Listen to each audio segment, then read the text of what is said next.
In the digital age, our screens hold more than just pixels. Sometimes they can be windows to unsettling realms, glitches in our reality, or even predictions of our fate. In today's video, we explore 3 chilling tales where the virtual world and the real world terrifyingly collide. Prepare to rethink every game you've ever played.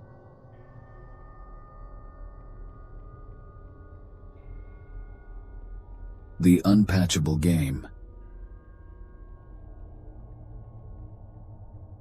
Eric, an avid gamer, stumbled upon an old cartridge at a yard sale labeled Echoes. The game, according to the seller, was believed to have never been released.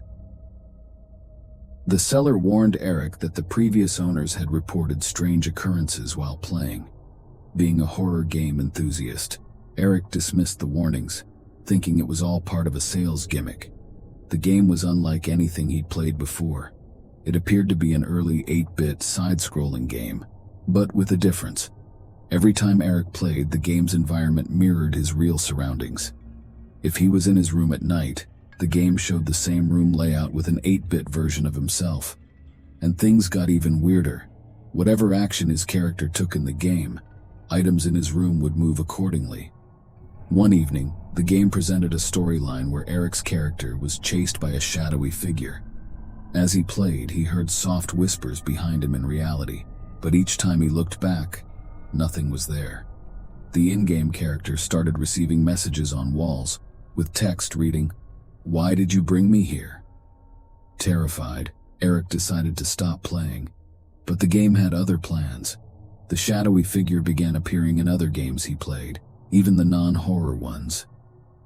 Desperate for answers, Eric did some research and discovered that Echoes was developed by a programmer who mysteriously vanished, leaving behind only this game, his digital imprint.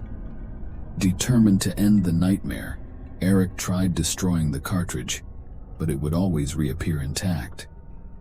It was only when he consulted a digital exorcist that he learned the truth. The game was a trap, a prison for the programmer's restless spirit. With her guidance, Eric performed a digital exorcism, finally setting the tormented soul free.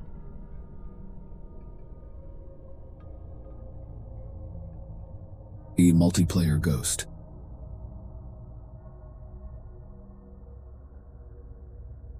Sarah had been playing Spectral Quest since its inception. It was a vast, beautiful MMORPG, with worlds ranging from enchanted forests to sprawling cities and a player base in the millions. Over time, she formed tight bonds with her team, especially with Luna Clips, whose real name she'd come to learn was Emily. The two would often discuss their personal lives outside the game. From Emily's struggles with her health to Sarah's university challenges, they were more than just game buddies. They were confidants. But one day, Luna Eclipse's character was found in a desolate, never-before-seen forest in the game. Sarah approached cautiously, sensing that this wasn't a regular game quest. When she reached Luna Eclipse, she noticed the avatar was crying, an animation Sarah didn't even know existed in the game. She tried communicating, but all she got was a haunting message, "Help me, I'm trapped." The voice that accompanied the text was distorted, but eerily similar to Emily's.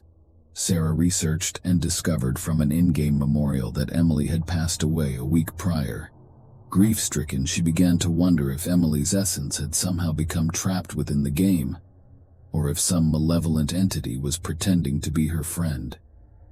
She made it her mission to delve into this digital enigma, seeking answers from game developers and paranormal experts alike. The line between the game and reality blurred as Sarah tried to give Emily the peace she deserved.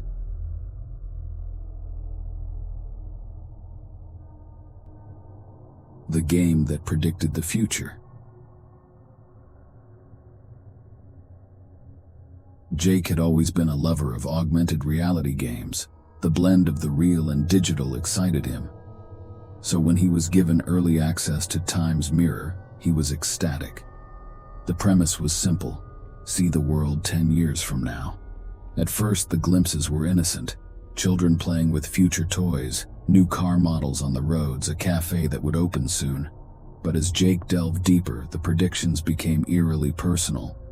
He'd see himself arguing with close friends, causing rifts that he'd never imagined. He even saw himself attending funerals of people still very much alive in his present. One day, the game showed a particularly distressing vision. Jake, standing atop a tall building, looking down despondently. The emotional weight of it all began to wear him down, and Jake felt himself being drawn towards that fateful rooftop. Distressed, Jake sought professional help, not just from therapists, but from tech experts. He discovered a hidden layer in the game's code, which seemed to draw from users' personal data, fears, and potential life trajectories, twisting them into horrifyingly plausible futures. As he wrestled with the implications of a game that might be more predictive than fictive, Jake embarked on a quest to dismantle the invasive technology, hoping to save himself and countless others from being manipulated by their darkest fears.